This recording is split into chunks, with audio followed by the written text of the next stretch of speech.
bem-vindos ao Conhecer e Aprender. Eu sou o Durval Braga Neto e mais uma vez uma honra e um prazer estar aqui com vocês, falando um pouquinho sobre carreira, sobre educação, sobre negócios. E a você que nos acompanha pelo canal 44 AmazonSat, muitíssimo obrigado por sua audiência. A você que também nos acompanha pelo facebook.com/AmazonSat, por favor, mande suas dúvidas, suas sugestões de pauta, porque elas são sempre extremamente bem-vindas pela nossa produção.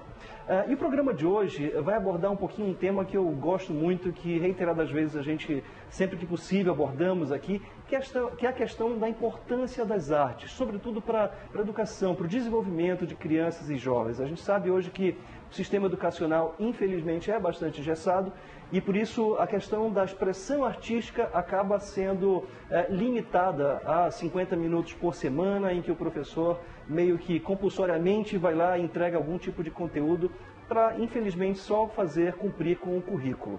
E para falar um pouquinho sobre esse assunto, eu convidei o artista Otoni Mesquita, que conhece muito sobre isso. É um enorme privilégio, Otoni, receber você aqui comigo. Obrigado. Um prazer. E eu queria muito te agradecer por isso, porque esse tema é um tema bem complicado, né, Otoni? E a gente sabe que hoje em dia, nesse processo de capitalização de absolutamente todos os processos, a gente percebe que as artes estão se perdendo um pouquinho, infelizmente, né? Tem toda essa questão do nosso tempo, da agilidade das coisas, da questão da tecnologia sedutora, que não deixa de ter arte nesses processos também, mas que não podemos esquecer de maneira alguma que o processo fundamental é esse. Esse da mão, do olhar, do experimentar, do contatar com as coisas. Então, eu já começaria a me colocando como um artista, de certa forma. Eu costumo dizer que eu sou conservador, mas eu não sou. Eu reformulo nesse momento.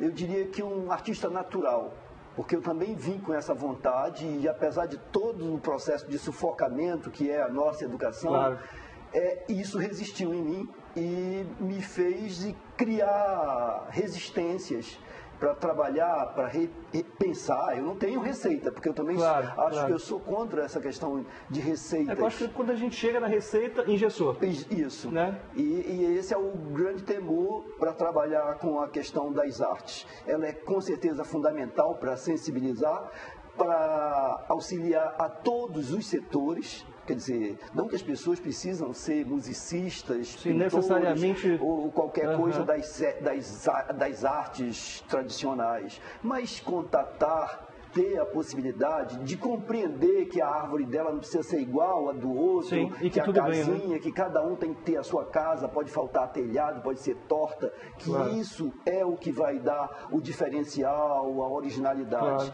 Então eu acho que essa educação com as artes também precisa ser pensada com muita responsabilidade, porque há ainda no nosso país e no nosso estado, em vários outros lugares, ainda aquelas práticas de refazer o modelo, de redesenhar, de copiar, replicar, e replicar as convenções, porque isso nada mais é do que um reflexo daquela sociedade, que não pensa, que não é sensível, não é crítica, e isso é fundamental. Na tua vivência, em que momento, lá na tua infância ou juventude, você começou a sentir essa necessidade da expressão artística? Teve um momento em que você teve essa sacada ou foi uma coisa orgânica para você, natural? Foi orgânica e difícil de compreender, porque foi algo que era o que eu sabia fazer. É o que eu tinha uma necessidade compulsiva de desenhar imagens, de ver. Impressionava em alguns momentos, mas deve ter preocupado em muitos outros. Mais preocupado do que impressionado. Porque eu ficava desenhando, não queria saber do mundo. O mundo, na verdade, o mundo real não me interessava. A impressão que eu tenho, uma coisa meio autista, era... Como se fosse um universo paralelo. Isso, eu vivia num outro universo. E era muito difícil. A escola, para mim, era um terror terrível, realmente. Essa era a minha pergunta. Como é que você reagia a um modelo de educação que eu imagino alguns anos atrás, talvez pior do que hoje, né? Muito, muito, porque havia uma certa barbaridade, os colegas eram mais endiabrados, talvez, e as professoras, na maioria das vezes, eram também um símbolo não muito simpático, porque havia reguadas, quase que militar, livradas, era muito precário, eu digo, as relações, mas também foi lá que eu tive contato com a minha professora do 4º ano primário, a professora Aurelina, que era uma mulher de luz, a professora Aurelina Vieira. É uma pessoa maravilhosa e eu sempre falo, porque na verdade ela não olhava a quem. Talvez ela não soubesse nem meu nome, mas ela cobrava a todos, ela desenvolvia, ela fazia uma outra coisa que não era nem tanto com a arte, mas fazia arte também porque fazia teatro. Mas como eu era extremamente tímido, nem entrei no grupo, porque minha turma quase toda eu acho que participava, mas eu era recolhido, travado.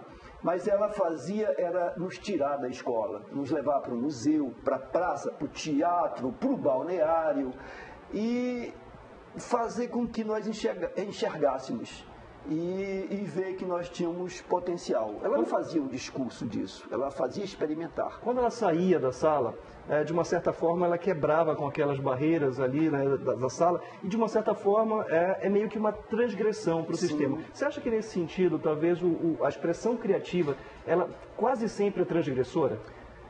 Acredito que sim, porque naquele momento eu ainda hoje nunca entendi como que ela conseguia, que era a única professora que fazia isso. Como é que ela tinha autorização para isso, né? Como é que ela fazia, se ela podia sair com as turmas, levar para um balneário 30 crianças e dava tudo certo, era tudo maravilhoso, vai para um moinho, e ela conseguia uma lotação, e eu acho que ela assumia isso, eu não me lembro se a gente pagava, eu acho que não pagava nada, simplesmente eu acho que ela devia fazer tudo, que ela tinha uma missão. Eu sei que ela é uma pessoa religiosa ainda hoje, e talvez isso fosse intuitivo nela, mas eu não acredito, porque eram coisas como deveria ser um modelo de educação.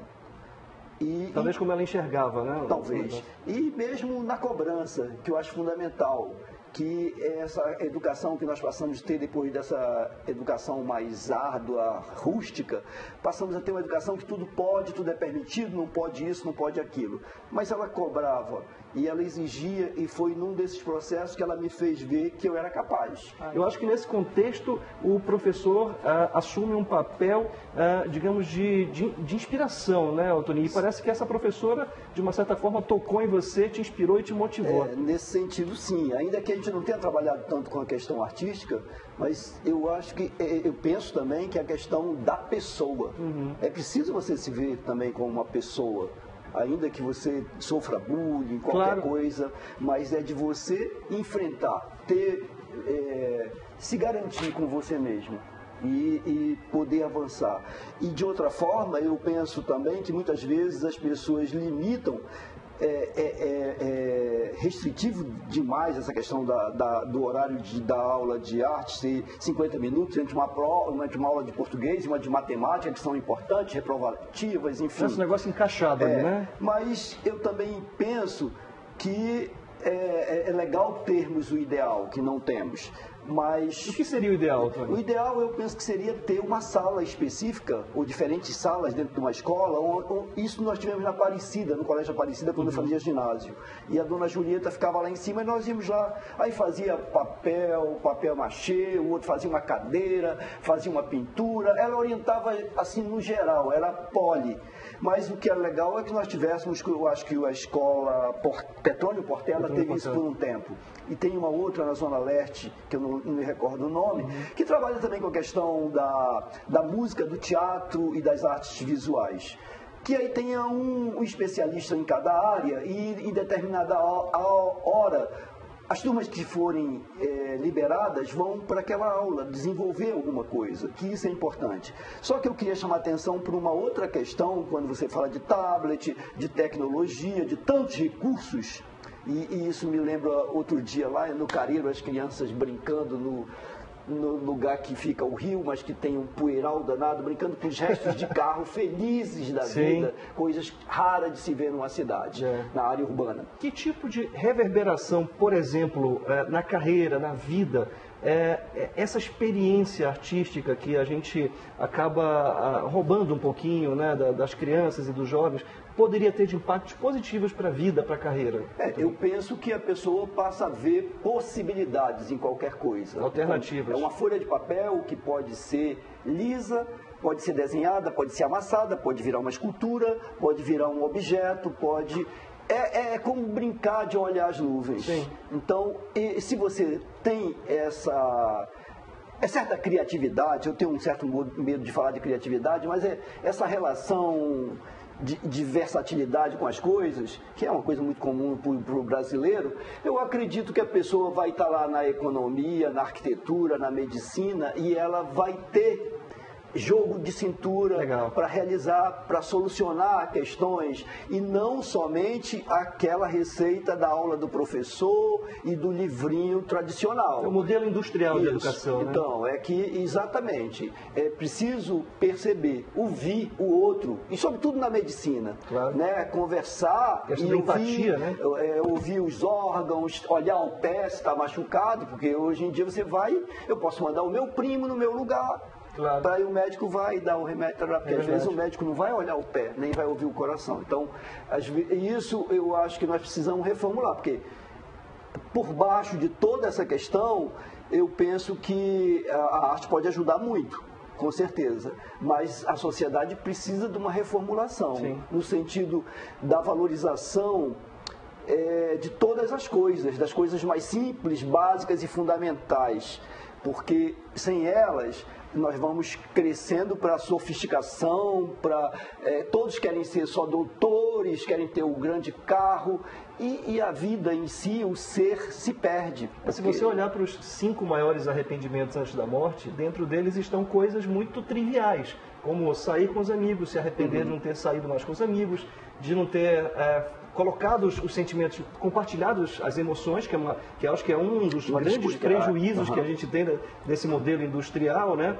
E nesse sentido, você acha que de repente a arte pode ser um grande catalisador do processo de autoconhecimento, por exemplo? Com certeza, eu penso, e até uso muito, digamos, eu não digo que seja uma arte-terapia, mas de certa forma eu faço minhas catarses, eu escrevo, não tanto na pintura. Na pintura é algo que eu não sei explicar muito, porque é algo que desenvolve desde muito cedo, eu não tenho uma percepção. É orgânico mesmo. É orgânico. Agora, com a escrita, eu já superei muita tristeza, muita ira, escrevendo e reescrevendo e fazendo aquilo se transformar numa outra coisa. Ressignificando aquela situação. E eu passei a ter entendimento de algumas situações que eu começo irado, falando barbaridades, e depois à medida que escrevo, vou refletindo. Eu penso que cada um, porque a gente não se dá, a maioria das pessoas, quer dizer, eu me dou esse tempo de parar de me ouvir, de escrever constantemente. As pessoas não se ouvem, e quando você escreve é mais rígido, porque aí você vê, está materializando, você reformula e você reformula o pensamento e reflete, pensar no outro, porque também esse é um dos maiores problemas da nossa sociedade. Parece que o foco é só nosso e você desvia e o outro não existe. Sim. Né? Eu penso que tudo bem, precisamos sim ter focos, mas não podemos atropelar o outro. Pensar sempre que isso é fundamental. Sem dúvida. E dele dependem todos. Tony, o Ken Robinson, que é um educador britânico que inclusive revolucionou a educação na Inglaterra, ele falou o seguinte: você só consegue ter ideias originais se você se permitir errar. E eu acho que errar é o grande barato da expressão artística, não é? Eu acredito que sim, que por formação, por exigência, todos nós somos levados a tentar fazer o certo. E alguns se frustram muito porque não conseguem fazer isso. Outros aprendem que elas podem descobrir outras maneiras entre aquele certo. Então, é isso. E que o certo é questionável, né? É questionável, porque isso também que é muito difícil. Porque por que só uma escolha? Por que só um tipo, só qualquer coisa? Isso em tudo. Então, é algo que eu sempre também questionava na universidade. Não existe o livro, não existe o melhor da música, o melhor do teatro, o melhor das artes plásticas, ou de qualquer coisa. Sempre são muitos e variados. Isso em todos os setores. Isso eu acho que tem que ficar muito claro para a maioria das pessoas. E, se possível, até cada um tem o seu universo. Você é o seu the best. Claro. Não tem nenhum the best do teu tipo. É só você. E superar é por você mesmo. Mas o erro é fundamental. Isso também. E errar é algo que nos possibilita lembrar. Como correr, cair, tropeçar, sentir alguma coisa para não repetir, ou saber cair de outra forma, aprender as quedas, aprender, tirar partido do borrado, ou da coisa que foi superposta. Então, isso nas artes é muito legal. porque eu descobri muita coisa, mas isso também se descobre se você tem, de fato, um relacionamento amoroso com aquele fazer. Eu digo sempre que fazer artes é um caso amoroso. Lá na tua experiência que você ia contando lá no hospital psiquiátrico, ele tem um fim terapêutico? A arte pode ter um fim terapêutico? Foi muito experimental, sobretudo com as duas, uma que tinha sido minha aluna no curso de artes, a Monique, e a Coia, que é do teatro. Elas desenvolveram, foram meio que aprendendo, meio ali dando material e fazendo com que os pacientes desenvolvessem, ficassem ao bel prazer. E era quando aparecia a possibilidade da expressão.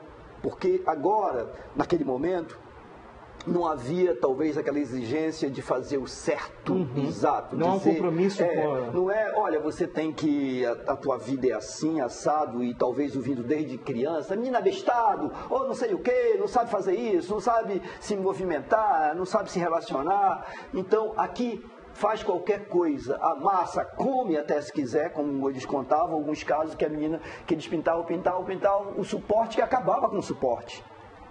O que é o processo de se comunicar. Sim, é um raro momento de ter aquela felicidade, porque, como eu estava falando há pouco, essa relação afetuosa, que muitas vezes é talvez uma necessidade que muitas pessoas têm, e que aquilo responde. Não é uma pessoa, mas é quase como um espelho, faz com que a pessoa se veja e vai dialogando, vai respondendo, pode em algum momento sujar tudo, ficar, entristecer, mas pega outro, recomeça, e recomeçar, e fazer. E isso que eu digo, temos a necessidade, eu penso, para descobrir que do erro pode sair outros acertos, fazer muito, exercitar. Não fazer repetição mecânica. Sim, em série, né? Que isso acontece muito pela educação que nós temos. Algumas pessoas, quando a gente fala para repetir, eles fazem a mesma coisa, sem variação, sem variação de textura, de cor, de profundidade. Então,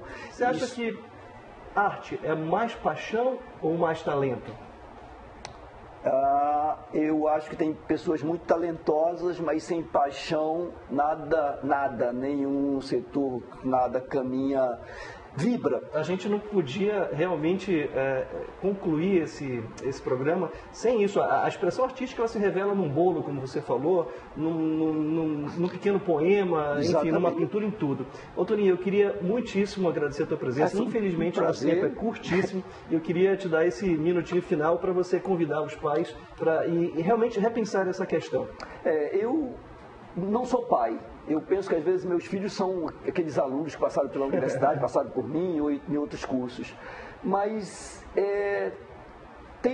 tem ouvi-los, conversar com eles. Isso é mais importante. Tentar fazer com que eles externem, que eles entendam também. Porque muitas vezes não há diálogo e às vezes a criança não sabe nem o que dizer porque não ouve. Hoje em dia eu penso que muitos pais conversam mais com os filhos. Mas tentar fazer uma cumplicidade, criar uma cumplicidade entre você e ele ou ela, fazer com que confie, que a pessoa externe, coloque as suas dúvidas, que possa auxiliar e que as dúvidas daquela criança possam te perturbar e te levem a buscar. A você que nos acompanhou pelo canal 44 do Amazonsat, muitíssimo obrigado pela sua audiência. E para encerrar, eu queria falar um pouquinho de um espetáculo teatral chamado de Salto Alto, que vai acontecer lá no Teatro Manauara, com o Roger Barbosa, com a Norma Araújo, que vai ser um espetáculo muito bacana, muito sensível, acho que vale a pena vocês conhecerem. E a gente fica por aqui no Conhecer e Aprender e a gente se vê na próxima edição. Até lá, muitíssimo obrigado. Tchau.